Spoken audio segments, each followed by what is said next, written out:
Break के बाद खुशामदीद कहेंगे। इस्लामाबाद हाई कोर्ट में तोड़फोड़ के मामले पर वकला तंजीमों का रद्द-ए-अमल सामने आ गया है। सुप्रीम कोर्ट बार ने वकला के चैम्बर्स दोबारा तामीर करने, नुकसानात का अजाला और तहकीकात के लिए जुडिशल कमीशन बनाने का मुतालबा कर दिया है। ये भी मुतालबा किया गया है कि चीफ जस्टिस पाकिस्तान को मुनासिब अंदाज में हल करें। मुनासिब हल ना हुआ तो वकला की आवाज पूरे मुल्क में फैल जाएगी। इस्लामाबाद हाई कोर्ट में तोड़फोड़ के मामले पर वकला तंजीमों का रद्द-ए-अमल भी सामने आ गया है।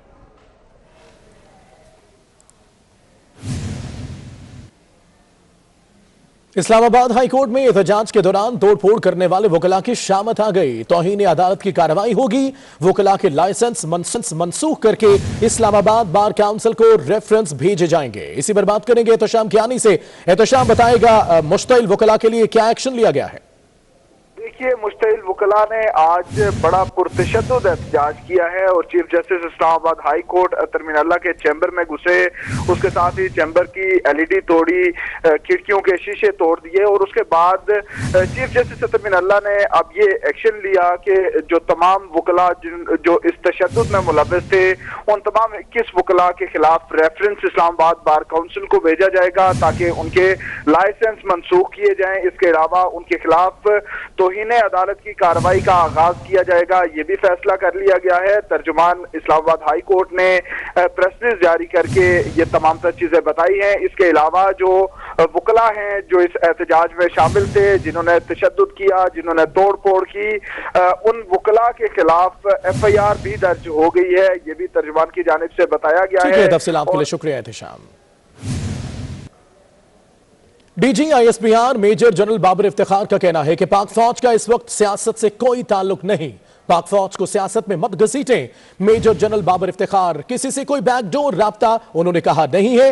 किसी के पास अगर कोई सबूत है तो सामने ले आए।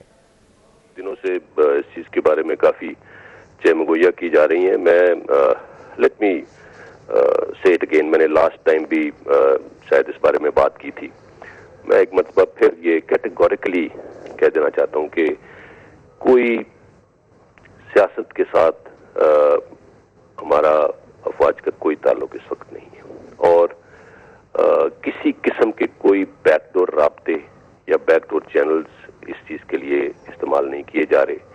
जो लोग इस बारे में कयास आराइयां कर रहे हैं उनसे मैंने पहले भी ये रिक्वेस्ट की थी, मैं एक मरतबा फिर ये कहूंगा कि फौज को सियासत में मत घसीटें।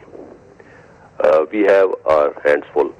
हमारे पास सिक्योरिटी रिलेटेड इंटरनल और एक्सटर्नल थ्रेट्स को देखने का बहुत बड़ा एक फरीजा है जो हम पूरी तरह से सरअंजाम दे रहे हैं और बगैर किसी एविडेंस के, बगैर किसी तहकीक के इस बारे में कमेंट करना, इस बारे में बात करना मेरा नहीं ख्याल कि किसी को भी सूट करता है। सो इस किस्म की कयास आराइयों को बंद होना चाहिए।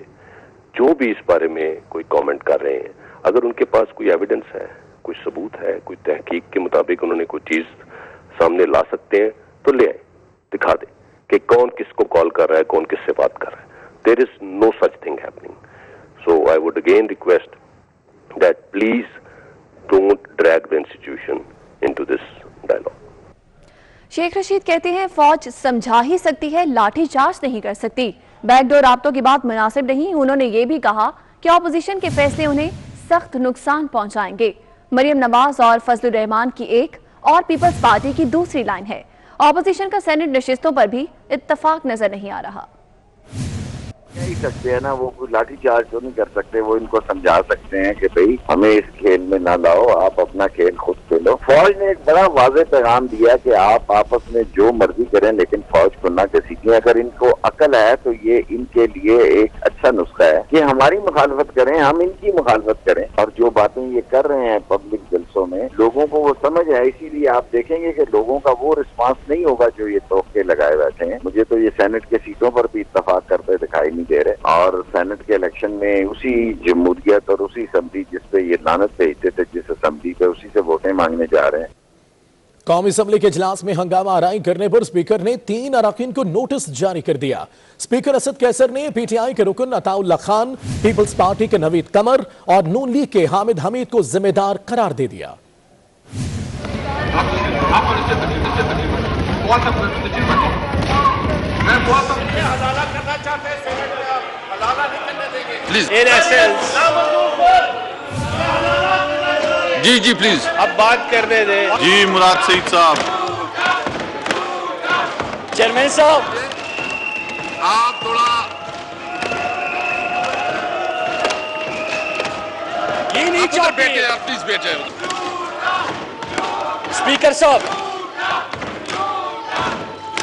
तमाम मेंबरान गुजारिश है अपनी निशिस्त पे बैठ जाएं।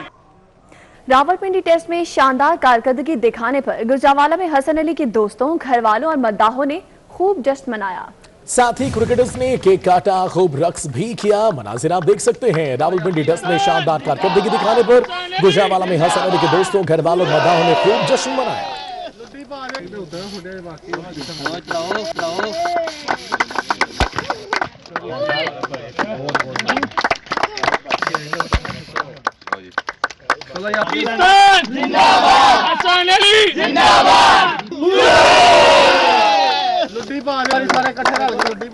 ऑपोजिशन जमातें ओपन बैलेट से मुतालिक सदारती ऑर्डिनेंस जारी होने पर मुत्तहिद हो गई।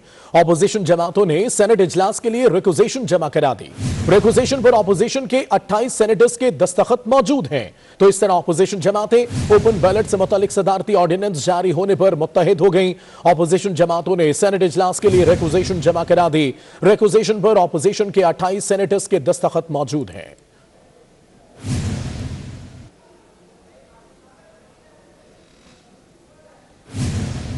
सेनेट इंतखाबात की तैयारियां ओपन बैलेट के सदारती ऑर्डिनेंस के मुताबिक की जाएं या नहीं, इलेक्शन कमीशन तजब्जुब का शिकार है। इलेक्शन कमीशन को सदारती ऑर्डिनेंस के तहत सेनेट इंतखाबात की तैयारियों के लिए सुप्रीम कोर्ट के फैसले का इंतजार है। सेनेट इंतखाबात की तैयारियां ओपन बैलेट के सदारती ऑर्डिनेंस के मुताबिक की जाएं या फिर नहीं, इलेक्शन कमीशन तजब्जुब का शिकार है। तजब्जुब है क्या, जीशान भट्टी से जानते हैं। जीशान बताइए इस मामले पर कहां तक पूर्ण बैठा? जी बिल्कुल, देखिए चूंकि सेनेट ओपन बैलेट पेपर का मामला जो है वो सुप्रीम कोर्ट में ज़ेर इल्तवा है, तो इलेक्शन कमीशन ने शेड्यूल भी जारी करना था। अगर गुज़िश्ता इंतखाबात की बात की जाए तो 3 फरवरी को ये शेड्यूल 2018 में जारी कर दिया गया था, लेकिन अब इलेक्शन कमीशन ये इंतजार कर रहा है कि सुप्रीम कोर्ट में ये मामला निपटाया जाए, तो उसके बाद इलेक्शन कमीशन तैयारियां शुरू करे। चूंकि जो ऑर्डिनेंस जारी किया गया है उसको मशरूत रखा गया सुप्रीम कोर्ट के फैसले से, तो इलेक्शन कमीशन अब इस कंफ्यूजन का शिकार है कि अगर वो अभी से तैयारियां शुरू कर देता है खुफिया बैलेट की, तो सुप्रीम कोर्ट से जो फैसला है ओपन बैलेट के हवाले से अगर आता है तो फिर से उनको तैयारियां करनी पड़ेंगी। तो इस हवाले से इलेक्शन कमीशन अभी तक सुप्रीम कोर्ट के फैसले का मुंतज़िर है कि जो फैसला आए उसके सामने रखते हुए। तफसीलात के लिए बहुत शुक्रिया आपका।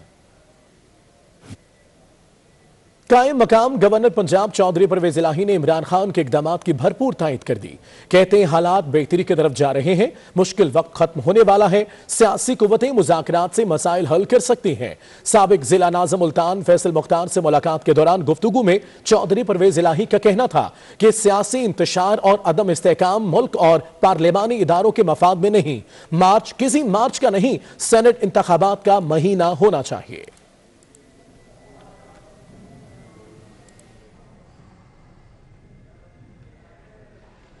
वज़ीर-ए-आज़म पाकिस्तान ने एक बार फिर तोपों का रुख ऑपोजिशन की तरफ कर दिया। कहते हैं गाय भैंस चोरी करने से मुल्क तबाह नहीं होता, वज़ीर-ए-आज़म की चोरी से मुल्क तबाह होता है। अल्लाह कहता है बदकिरदार और नेक आदमी को एक तराजू में ना तोलो। वो उलमा मशाइख कॉन्फ्रेंस से खिताब कर रहे थे। छोटे लोगों की चोरी से तो मुल्क नहीं तबाह होता। आप गाय भैंस ये मोटरसाइकिल और थोड़ी चोरियां, इससे मुल्क नहीं तबाह होता। मुल्क तबाह होता है जब मुल्क का वजीर आजम और उसके वजीर चोरी शुरू करते हैं। अरबों रुपए के केसेस हैं लोगों पे और वो कहते हैं हमें एनआरओ दे दो। जब एक कौम की इखलाकियत तबाह होती है तब कौम मरती है। जो मुल्क से झूठ बोल के बाहर भाग गया है, जिसके पता है कि अरबों रुपए बाहर पड़े हैं, यहाँ का चोरी किया हुआ पैसा, और वो कहते हैं जी उसको तकरीर करने की इजाजत दी जाए। क्या मैसेज दे रहे हैं कि चोरी करना कोई बुरी चीज नहीं है, कि आप मुल्क से झूठ बोल के फरार हो जाए, कोई फिक्र नहीं है। अरबों रुपए की बाहर प्रॉपर्टी आप जवाब ही नहीं दे सकते। कराची के नालों को तजावुजात से पाक करने का मिशन जारी है। महमूदाबाद नाले के बाद गुज्जर नाले से तजावुजात के खात्मे के लिए ऑपरेशन का आगाज कर दिया गया। नवीद सदीकी की ये रिपोर्ट। कराची के नालों को मॉडल बनाने का मंसूबा के एमसी एंटी इंक्रोचमेंट सेल ने शहर के बड़े बरसाती नाले गुज्जर नाले पर तजावुजात के खात्मे के लिए ऑपरेशन का आगाज कर दिया। पहले मरहले में गुजर नाले से सॉफ्ट इंक्रोचमेंट का सफाया किया जाएगा, जिसके बाद 4000 के करीब मकानात और दीगर तजावीज़ात के खिलाफ कार्रवाई की जाएगी। डायरेक्टर एंटी इंक्रोचमेंट के एमसी के मुताबिक पहले रोज 1.5 किलोमीटर रकबे से सॉफ्ट इंक्रोचमेंट खत्म कर दी गई। आज हमने यहाँ दोनों तरफ से यानी कि राइट और लेफ्ट दोनों जगह से जो सॉफ्ट इंक्रोचमेंट है वो खत्म करने का प्रोग्राम किया है और दोनों तरफ से आधा किलोमीटर इंशाल्लाह ताला आज हम अभी तक पूरा कर चुके। ऑपरेशन से मुतासरा रिहायशियों ने आला हुकाम से मुतबादिल जगह देने का मुतालबा कर दिया। कहते हैं कि हुकूमत बेघर कर रही है, बच्चों को लेकर कहाँ जाएंगे। हुकाम के मुताबिक ऑपरेशन के बाद नाले के दोनों एतराफ 30 फीट की सड़क तामीर की जाएगी। ऑपरेशन में जिला इंतजामिया को पुलिस की मामनत भी हासिल है। कैमरामैन सज्जाद रईस के साथ नवेद सदीकी, 24 न्यूज, कराची। तर्जुमान सिंध हुकूमत मुर्तजा वहाब ने कब्जा माफिया को खबरदार कर दिया। कहते हैं कोई कितना भी ताकतवर हो, गैर कानूनी कब्जे पर कार्रवाई होगी। हलीम आदत शेख के खिलाफ कार्रवाई पर चीखें भी निकली, फोन भी आए। वो कराची में प्रेस कॉन्फ्रेंस कर रहे थे। होती सिंध हुकूमत की सबसे पहले 31 दिसंबर को डायरेक्शन आई, 1 जनवरी को जो पहली कार्रवाई होती वो हलीम आदिल शेख साहब के खिलाफ होती। तो जो जमीन की आइडेंटिफिकेशन हुई कि कौन सी कब्जा ग्रुप के पास है, कौन सी नहीं है, किसकी लीज एक्सपायर हुई है, कौन लीज की वायलेशन में है, तो कार्रवाई की गई। अब हलीम आदिल शेख साहब एक अदालती ऑर्डर दिखा रहे थे कि जी ये स्टे ऑर्डर है। उस स्टे ऑर्डर में उन्होंने इस बात को तस्लीम किया है कि इनकी 30 साल लीज की एक्सटेंशन के लिए उन्होंने अप्लाई किया हुआ है। तो उस ऑर्डर में लिखा हुआ है और फला तारीख से वो चीज पेंडिंग है, तो लीज एक्सपायर हो गई है, तभी आपने अप्लाई किया था ना। दैट मीन्स आपकी जमीन अभी नहीं है। वो मुझे अफसोस ये होता है कि एक अच्छी कार्रवाई ताकि सरकारी जमीन को सिक्योर किया जा सके, उसको रिट्रीव किया जा सके, उसको मुतनाज़ा बनाने की कोशिश की इन लोगों ने, उसको सियासी रंग देने की कोशिश की, फिर लोगों को यरगमाल बनाने की कोशिश की, चूंकि यहां पर उनके जाती मफादात थे। और मैं आपको इस बात की यकीन दहानी कराता हूं कि ये एंटी इंक्रोचमेंट ड्राइव जहां जहां निशानदेही होगी जमीन की, वहां ये कार्रवाई की जाएगी, चाहे कोई भी शख्स हो, कोई कितना ही पावरफुल क्यों ना हो, ये कार्रवाई इंशाल्लाह की जाएगी। बहुत पीटीआई के रहनुमा सिंध असेंबली में कायदे इख्तिलाफ हलीम आदिल शेख ने पुलिस अफसर पर चढ़ाई कर दी। पुलिस पर गुंडागर्दी और लूट मार का भी इल्जाम लगा दिया। सारे शहर में तुम लोग क्या हो, ये क्या इंक्रोचमेंट है? हाई कोर्ट का स्टे है, तो कोई और नहीं मिला तुम लोगों को? सारे शहर में तुम लोग इंक्रोचमेंट करा लिए। तुम्हें सिर्फ उनका पूछते हैं, ये तो मुराद अली शाह, सब लोग, कोई चीज नहीं मिली तुम्हें? हम पूछ रहे हैं, तुम लोग यहाँ गुंडागर्दी कर रहे हैं और सामान चोरी किया। तुम लोग सिर्फ हलीम आदिल का भाई और कजन मिला, एसी चुराए हैं, टीवी चुराए हैं, वीडियो बन रही है, आप नहीं कराएंगे, मैं कोर्ट में एफआईआर कटाऊंगा। हमारी भी इन सब के खिलाफ बिलावल समय सब पे एफआईआर काटे। और इन्होंने ज्यादती की, बदमाशी की। एक डीएसपी कहते हैं वहाँ के, ये था पता नहीं कौन, कि हलीम आदिल ने मुराद अली शाह से पंगा लिया तो ये होगा। एसएचओ एयरपोर्ट साहब से, वो मेमनकोट इलाका पुलिस है, मेरी आपसे दरखास्त है, मौजूद है। तुम लोग एंटी इंक्रोचमेंट नहीं हो, इंक्रोचमेंट पुलिस हो, सब खुद कब्जे कराते हो। ये डीएसपी, इसका इंक्रोचमेंट का एसपी, तुम नहीं करोगे तो हाई कोर्ट जाएंगे। और तुम लोगों ने टाका डाला है, जब मालिक आए, जब वारिस आए तो भागे क्यों? अगर इस वक्त मेरे साथ माशाल्लाह देख रहे हैं मेरे टाइगर्स हैं, अगर खुदा न खास्ता मैं इनको एक हुक्म करता ना, तो ना मोबाइल अंदर से जाती, ना कोई बंदा जाता। माहिर मौशात डॉक्टर फरूख सलीम ने तजारती खसारे में इजाफे की पेशगोई कर दी है। इस हवाले से कहते हैं कि इस्लाहात न होने की वजह से तजारती खसारा बढ़ा है। कपास की दरामद के साथ ही इसमें मजीद इजाफा होगा। जुलाई से नवंबर तक के जो अदाद शुमार सामने आए थे, उसमें थोड़ी सी एक्सपोर्ट्स बढ़ी थी, थोड़ी सी इंपोर्ट्स बढ़ी थी, लेकिन जो तिजारती खसारा था 5 महीने का, वो तकरीबन 9.6 अरब पे पहुंच गया था। फिर दिसंबर के महीने में जो अदाद शुमार आए वो बहुत बड़ी खतरे की घंटी थी। वहाँ पे तिजारती खसारा कोई 32% से एक्सपेंड कर गया था। जनवरी के अदाद शुमार जो आए हैं उसके हवाले से 21% जो है वो खसारा जो है वो बढ़ गया है। लंबे अरसे तक जो है वो एक्सपोर्ट्स बढ़ती चली जाएं, वो कोई पैटर्न जो है वो सामने नजर नहीं आ रहा। और उसकी वजह यह है कि हम बुनियादी इस्लाहात करने को तैयार नहीं है। अभी भी हमारे यहाँ बिजली जो है इस खत्ते में सबसे महंगी है, गैस इस खत्ते में सबसे महंगी है, और टैक्सेस का बोझ जो है वो सबसे ज्यादा है। अब पता ये लग रहा है कि कपास की फसल तकरीबन 30 से 40% ऑफ है, कम है, तो हमें मजीद इंपोर्ट करनी पड़ेगी और कपास बड़ी महंगी इंपोर्ट करनी पड़ेगी। जो खर्चे हैं कर्जाजात के ऊपर वो बड़ी तेजी से बढ़ रहे हैं। 2/3 हमारी एक्सपोर्ट जो है वो कपास से कनेक्टेड हैं कि अगर कपास इंपोर्ट नहीं कर पाएंगे तो खदशा इस चीज़ का है कि बहुत सारी टेक्सटाइल मिलें जो हैं वो बंद होने पड़ेंगी और होना शुरू हो जाएंगी, और उसके नतीजे में जो बेरोजगारी है वो खुदा ना करे कि ज़्यादा बढ़ना शुरू हो जाएगी। मुलाजमीन के मसाइल के हवाले से आपको बताएं, महकमा रेलवे में छांटियों का फैसला कर लिया गया है। पहले मरहले में railway audit and accounts department से 83 अफसरान की छुट्टी होगी।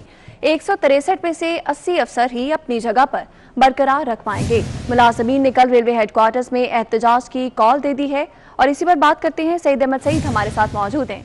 सईद अहमद सईद, आगाह कीजिएगा, रेलवे मुलाजमीन की जानिब से कल एहतजाज की कॉल दी गई है, क्या मुतालिबात हैं उनके और उनके मसाइल अब तक हल क्यों नहीं किए जा रहे? जी बिल्कुल, फिलहाल महकमा रेलवे में तंजीम साथी के लिए जो मुलाजमीन की छांटी का आगाज है वो कर दिया गया है और पहले मरले में railway audit and accounts department में अफसरान की छांटी का फैसला है वो किया गया है। और फैसला जो है वज़ीर रेलवे आजम खान स्वाति के इजलास में किया गया, जिसमें ये फैसला हुआ है कि 163 में से सिर्फ 80 अफसरान की खिदमात हैं वो रखी जाएंगी और छांटियों के हवाले से अफसरान के इंटरव्यू की हिदायत हैं वो दी गई हैं जो कल 9 फरवरी रेलवे हेडक्वार्टर में है वो की जाएंगे, जिसके फोकस पर्सन जो है वो डिप्टी जनरल मैनेजर रेलवे फरमान करनी को है वो मुकर्रर किया गया है, जिस पर अफसरान की तरफ से पॉलिसी को मुस्तरद करार देते हुए कल सुबह रेलवे हेडक्वार्टर में एहतजाज की कॉल है वो दे दी है। और जराये का ये कहना है कि अफसरान का ये मुतालबा है कि 163 अफसरान जो थे वो पाकिस्तान रेलवे की तमाम डिपार्टमेंट में अपनी खिदमात है वो सर अंजाम दे रहे हैं। के लिए बहुत शुक्रिया सईद अहमद सईद। रेलवे का खसारा कम होने का नाम ही नहीं ले रहा। माली साल में भी रेलवे की आमदन का हद पूरा ना हो सका। 7 माह में आमदन में 14 अरब और 55 करोड़ का खसारा रहा है। रेलवे के खसारे के हवाले से आपको बताएं कि कम होने का नाम ही नहीं ले रहा है और माली साल में भी सूरत हाल ये रही कि रेलवे की आमदन का हद ताहार पूरा ना हो सका और 7 माह में आमदन में 14 अरब और 55 करोड़ का खसारा हुआ है।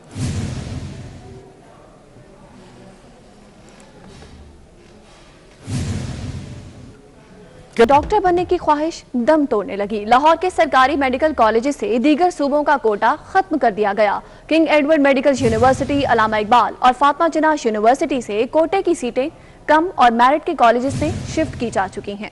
लाहौर के सरकारी मेडिकल कॉलेज से दीगर सूबों का कोटा खत्म कर दिया गया है। इसी पर बात करेंगे, जाहिद चौधरी हमारे साथ है। जाहिद बताएगा कोटा सिस्टम में क्या तब्दीली की गई है? जी, पंजाब हुकूमत की जानिब से लाहौर के जो टॉप सरकारी मेडिकल कॉलेजेस हैं इनमें दीगर सूबों के लिए जो कोटा था उसको खत्म करके ओपन मेरिट में कन्वर्ट कर दिया गया है। अब लाहौर के जो सरकारी मेडिकल कॉलेजेस हैं जिनका सबसे ज्यादा मेरिट होता था उनमें पढ़ने की बजाय अब जो दीगर सूबों के स्टूडेंट्स हैं वो कम मेरिट वाले जो मेडिकल कॉलेजेस होंगे वहां पे उनके कोटे की सीटें जो है वो शिफ्ट कर दी गई हैं और लाहौर में जो ओपन मेरिट में सीटें कन्वर्ट हुई हैं उसका फायदा अब पंजाब के स्टूडेंट्स को होगा। किंग एडवर्ड मेडिकल यूनिवर्सिटी जो है उसमें जो है वो 8 सीटें ओपन मेरिट की इससे बढ़ गई हैं। अलामा इकबाल मेडिकल कॉलेज में जो है वो ओपन मेरिट की 9 सीटें बढ़ी हैं। सबसे ज्यादा फातिमा जिन्ना मेडिकल यूनिवर्सिटी में ओपन मेरिट की 74 सीटें जो हैं उनका इजाफा हो गया है। इसके अलावा सिम्स में 18, अमीरुद्दीन मेडिकल कॉलेज में जो ओपन मेरिट की 3 सीटें हैं उनका इजाफा हो गया है। और सबसे ज्यादा जो कमी कोटे में की गई है वो फातिमा जिन्ना मेडिकल यूनिवर्सिटी में 47 सीटें थी जो दीगर सूबों के और मुख्तलिफ कोटा की सीटें थी वो अब खत्म हुई और वो ओपन मेरिट में शामिल हुई, जिसकी वजह से 74 सीटों का फातिमा जिन्ना मेडिकल यूनिवर्सिटी में अब ओपन मेरिट पे इजाफा हुआ है जिन पर पंजाब की जो स्टूडेंट्स हैं वो अब दाखिल हो सकेंगे। बहुत शुक्रिया तफसीलात के लिए आपका। हैदराबाद में पीटीएम कल मैदान सजाएगी जिसके लिए हनोड़ी बाईपास के करीब जलसे की तैयारियां जारी हैं। जलसा गांव में मौजूद है अली हमजा, उनसे बात करते हैं। अली, कैसा माहौल है यहाँ का? बिल्कुल, पीटीएम का एक बड़ा जलसा होने जा रहा है जिसकी तैयारियां इस वक्त भी जारी हैं। हटली बाईपास के ग्राउंड में मैं मौजूद हूं जहां पर कुर्सियां लगा दी गई हैं और मजीद कुर्सियां भी लगाई जा रही हैं। इसके अलावा लाइटिंग का भी यहां पर मुनासिब बंदोबस्त किया गया है। स्टेज भी यहां पर तैयार किया जा चुका है जिस पर पेनाफ्लेक्स लगाए जा रहे हैं और पीडीएम के जो रहनुमा उनकी तस्वीर लगाई जा रही हैं। जलसा के अतराफ भी पेनाफ्लेक्स लगा दिए गए हैं। कुर्सियों के साथ साथ जो पाकिस्तान पीपल्स पार्टी के परचम है और जो दीगर PDM की इत्तेहादी जमातें हैं उनके परचम भी जलसागाह में मौजूद हैं। इसके साथ साथ जो पीपल्स पार्टी के रहनुमा हैं वो जलसागाह का दौरा कर रहे हैं और इंतजामात का जायजा ले रहे हैं। दावा ये किया जा रहा है पाकिस्तान पीपल्स पार्टी और PDM की क़यादत की जानिब से कि ये हैदराबाद में तारीखी जलसा होगा और हैदराबाद का जो अटली बाईपास ग्राउंड है जिसमें हज़ारों अफराद की गुंजाइश है उसमें बड़ी तादाद में आवाम मौजूद होगी और भरपूर तरीके से इस जलसे को कामयाब बनाएंगे और पंडाल के बाहर और पंडाल के अंदर दोनों जगह आवाम जो है जैम पैक होगी। जी अली, तफसीलात बताने का बहुत शुक्रिया। शाह लतीफ से गिरफ्तार दहशतगर्दों से तफ्तीश में अहम पेशरफ्त हो गई है। वो खुद को शमला आवर ने एंट्री पॉइंट बनने के बाद सिंध असेंबली में दाखिल होना था। तफसीलात के लिए बात करते हैं समर अब्बास से। समर बताएगा किस तरह के इंकशाफात सामने आए। हाँ जी बिल्कुल, देखें ये जो गिरफ्तार दहशतगर्द हैं शाह लतीफ से 5 दहशतगर्दों को अफगानिस्तान के शहर कंदार से हदायत दी जा रही थी, जबकि दहशतगर्दों के मोबाइल फोरेंसिक से भी अहम तरीन शवाहिद मिल गए हैं। दहशतगर्दों का हैंडल अफगानिस्तान से जो सोशल मीडिया ऐप के जरिए राब्ते में था और सिंध असेंबली में रिक्शे के धमाके से दाखिल होने का मनसूबा बनाया गया था। 2 खुद का शमलावर ने एंट्री पॉइंट बनने के बाद असेंबली में दाखिल होना था, जबकि मकान की तलाशी में सिंध असेंबली का नक्शा भी बरामद हुआ है और दहशतगर्दों ने सिंध असेंबली की वीडियोज भी अफगानिस्तान में अपने हैंडल्स ठीक है, तफसीलात के लिए बहुत शुक्रिया समर आपका। अफवाज पाकिस्तान ने एक बार फिर मिसाली इसार का मुजाहिरा किया है। दोस्त मुल्क चीन की जानिब से फराहम करदा इंसदादे कोरोना वैक्सीन कौम के मसीहाओं के नाम कर दी। ISPR major general Babar Iftikhar कहते हैं चीन की पीपल्स लिबरेशन आर्मी ने वतन अजीज की मुसल्लह अफवाज के लिए इंसदाद कोरोना वैक्सीन फराहम की थी। पाक फौज ने तोहफा कौमी वैक्सीन मुहिम को दे दिया। पाक फौज को कोरोना वैक्सीन फराहमी की तकरीब चीन में हुई। तकरीब में surgeon general Pakistan army lieutenant general Nigar Johar भी शरीक हुई। इस मौके पर पाकिस्तान के चीन में मौजूद डिफेंस अताशी और दीगर आला हुकाम भी मौजूद थे। DG ISPR का कहना है कि पाक फौज का शुमार दुनिया की सफ़े अव्वल की अफवाज में होता है। पाक फौज चीन की जानिब से फराहम करदा vaccine front line health workers को फराहम करेगी। हेल्थ वर्कर्स कोरोना के खिलाफ कौम के असल हीरो बनकर सामने आए हैं। मुसल्लह अफवाज ने वैक्सीन फराहमी के खैर सगाली इक़दाम पर पीपल्स लिबरेशन आर्मी का शुक्रिया अदा किया। इसी के साथ न्यूज़ स्टूडियो से फिलहाल कितना है। एक ब्रेक के बाद हेडलाइंस।